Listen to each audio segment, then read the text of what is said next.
সমস্ত রকমের দুঃখ দুর্দশা থেকে মুক্তি পাওয়ার জন্য মোহিনী একাদশী উপবাসে ছোট্ট কাজটি করে ফেলুন বন্ধুরা। হিন্দু ধর্মে একাদশীর উপবাস ভগবান বিষ্ণুর উদ্দেশ্যে উৎসর্গ করা হয় এবং একটি পৌরাণিক বিশ্বাস রয়েছে যে এই একাদশীর উপবাস যদি পালন করা হয় একজন ব্যক্তি শুভ ফল লাভ করে এবং তার জীবন থেকে সমস্ত রকমের দুঃখ দুর্দশা থেকে সে মুক্তি পায়। প্রতি বছর বৈশাখ মাসের শুক্লপক্ষের একাদশী তিথিতে মোহিনী একাদশীর উপবাস পালন করা হয়।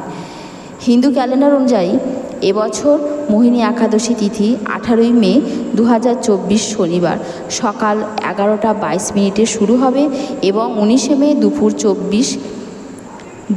1:50 শেষ হবে। মোহিনী একাদশীর গুরুত্ব অবশ্যই বন্ধুরা আপনারা শুনবেন, কারণ এটা শুনলে আপনাদের পুণ্য লাভ করবেন। নতুন বন্ধুরা অবশ্যই আমাদের চ্যানেলটিকে সাবস্ক্রাইব করবেন এবং আপনজনদের কাছে অবশ্যই ভিডিওটি শেয়ার করবেন। মোহিনী একাদশীর গুরুত্ব বিশাল। পৌরাণিক বিশ্বাস রয়েছে যে সমুদ্র মন্থনের সময় অমৃত পাত্র পাওয়া গেলে দেবতা ও অসুরদের মধ্যে যুদ্ধ হয় এবং অসুররা দেবতাদের ওপরে পরাভূত হতে থাকে। তখন ভগবান বিষ্ণু মোহিনী রূপ ধারণ করে এবং অসুরদের তার আকর্ষণের জালে আটকে দেন এবং দেবতাদের পান করার জন্য অমৃতের পাত্র দেন।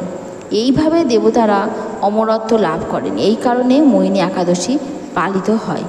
মোহিনী একাদশী উপবাসের সময় অবশ্যই বন্ধুরা এই বিষয়গুলি মাথায় রাখবেন। মোহিনী একাদশী ব্রত উপায় যখন করবেন তখন মোহিনী একাদশী দিন কিন্তু তুলসী পাতা একদম ছিঁড়বেন না, কারণ ছেঁড়া উচিত নয়। মোহিনী একাদশীর উপবাস নির্জলা থাকবেন। এই দিনে জল পান করা উচিত নয়। মোহিনী একাদশীর দিন সকালে স্নান করা উচিত, তবে সাবান দিয়ে স্নান না করাই উচিত। চাল থেকে তৈরি কোনো জিনিস যেন এই দিনকে খাবেন না। ভগবান বিষ্ণুকে নৈবেদ্য দেওয়ার সময় তুলসী পাতা অবশ্যই দেবেন, নাহলে কিন্তু ভগবান তা গ্রহণ করবেন না। মদ, মাংস, রসুন, পেঁয়াজের মতো কোনো রকম তামসিক জিনিস যেন এই দিন খাবেন না।